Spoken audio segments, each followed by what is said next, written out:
নমস্কাৰ বন্ধু বান্ধৱীসকল, আশা কৰোঁ আপোনালোক সকলো ভালে আছে। আমাৰ কেওফালে খালি পানীয়ে হৈ আছে। সকলো ঠাইতে বানপানী সমস্যাটোৱে আমাৰ গোটেই অসমখনকে এইবাৰ আগতকৈও বেছি জুৰুলা কৰাৰ নিচিনা হৈছে। সেইটো আপোনালোকক নক'লেও আপোনালোকে সকলোৱে অনুভৱ কৰিব পাৰিছে যে পানীৰ কাৰণে আমাৰ সকলোৱে কেনেকুৱা ধৰণৰ সমস্যা হৈছে। তো মই বেলেগ ফালে যোৱা নাই, আমাৰ গাঁৱতে ওলাই আহিলোঁ।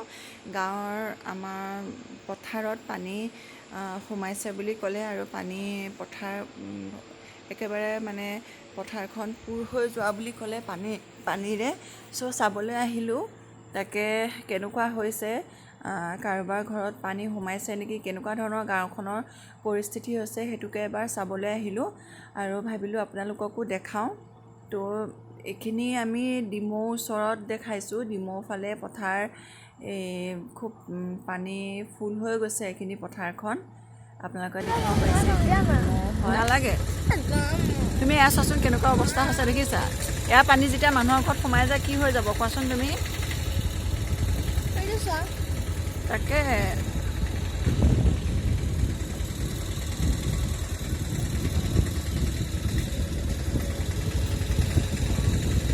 ইপাৰ সিপাৰ নেদেখা নিচিনা অৱস্থা হৈ গৈছে আৰু এইবাৰ মানুহৰ ঘৰত নোসোমালে হয় যি খোৱা হৈছে পানী।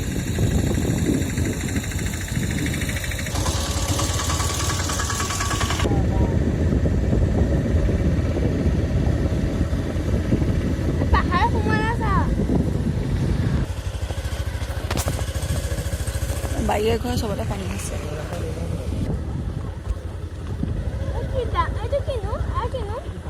এইটো কালভাৰটোৰ পানীটো আহি আছে, দেখিছ নাই? এইটো গোলকে যে সোমাইছে যে, এইটোৱে বেয়া। ইয়াত সৰুকৈ আছে, এই বস্তুটো বেয়া।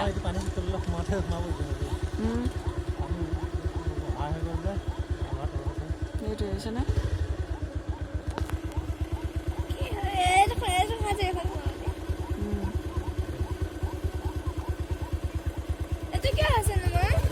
পানীটো তললৈ সোমাই গৈছে যে, সেইটোৱে। এনেকৈ হ'লে তলটো খান্দি নিয়ে।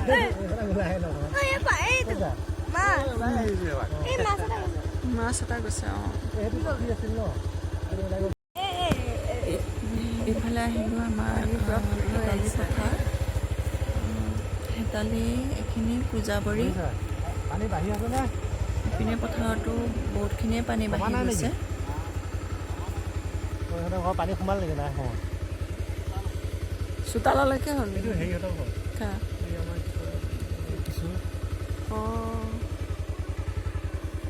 আপুনি মাছ এটা ধৰিলে ন সেইদিনাখন ফেচবুকত দিছে, সেইটো কোনে দ্বীপে আপুনি আছে দেখোন ফটোখনত? কোনে দ্বীপে ধৰিছে নে? 4.5 কেজি বুলি লিখিছে। ইমান ডাঙৰ নে? এই ক'ৰবাত এই যে পুখুৰীবিলাক ডুব খালে নেকি? পথাৰখনৰ ইপাৰ সিপাৰ নেদেখা অৱস্থা হৈ আছে। পানী বহুতখিনি বাঢ়ি গ'ল যিহেতু ইপাৰ সিপাৰ এইখিনি এয়া পানী যদি আৰু অলপ বাঢ়িবলৈ যায়, গম পাইছোঁ।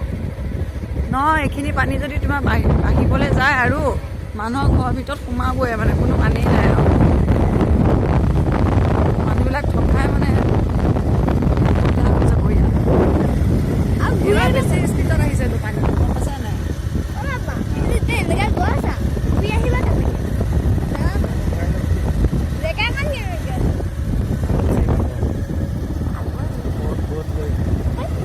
ৰাস্তাটোহে বাকী আছে এতিয়া বুৰ যাবলৈ। আগলৈ গৈছে বোলে, বুৰ নালাগে আৰু নাযাওঁ, ভয় লাগে। সেইখিনি ৰাস্তা বুৰ গৈছে আগত। নালাগে নালাগে।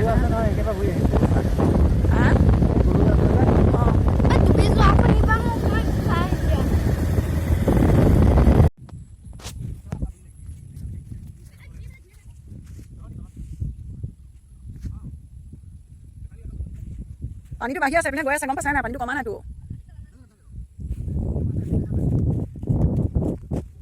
এইখিনি ৰাস্তাত আহিছে, এইপিনে আগলৈ যাব নোৱাৰি।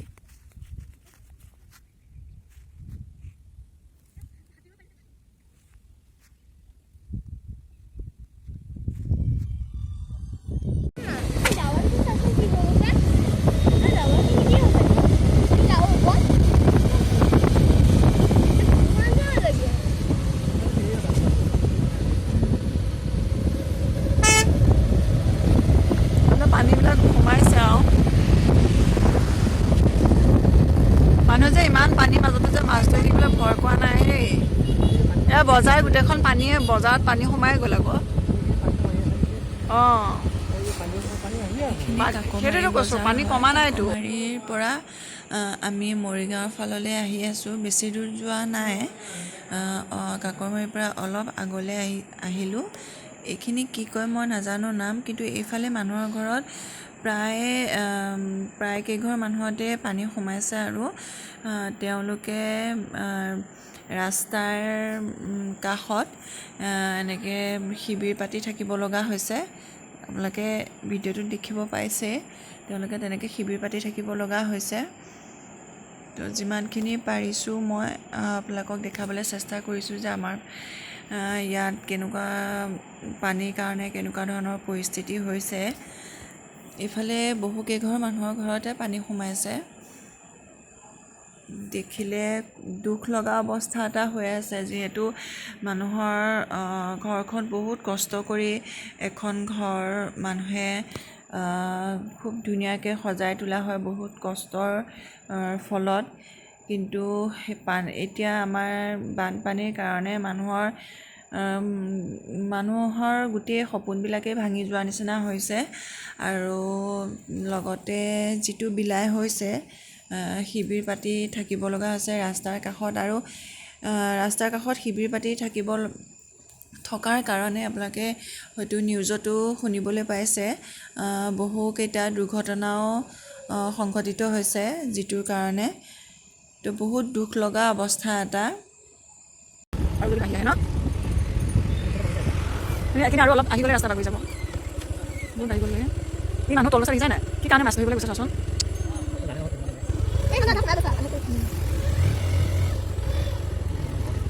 বোলে মানুহৰ ঘৰ অৱস্থা নাই আছে চব তলা চলা দি থকা নাই ওলোৱা সোমোৱা খোৱাটো জ্বালা হৈছে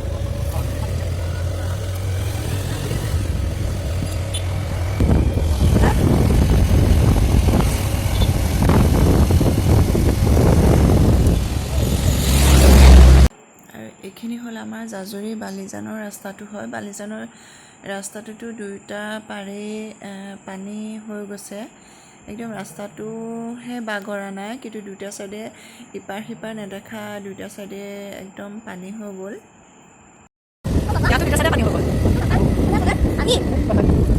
অঁ আমাৰ ঘৰৰ ওচৰতে যি ঠাইত পানী হৈছে যিমানখিনি সম্ভৱ মই আপোনালোকক দেখাবলৈ চেষ্টা কৰিলোঁ আৰু ভিডিঅ'টো আপোনালোকে শেষৰ বাবে চোৱাৰ বাবে আপোনালোকক ধন্যবাদ জনাইছোঁ আৰু আজিৰ ভিডিঅ'টো চাই আপোনালোকে লাইক কমেণ্ট শ্বেয়াৰ কৰিব আৰু মোৰ চেনেলটো ছাবস্ক্ৰাইব নকৰাকৈ প্লিজ নাথাকিব যিমান পাৰে ভিডিঅ'বিলাক শ্বেয়াৰ কৰিব আৰু মোৰ চেনেলটো ছাবস্ক্ৰাইব কৰি দিব তো ভিডিঅ'টো শেষলৈকে চোৱাৰ বাবে ধন্যবাদ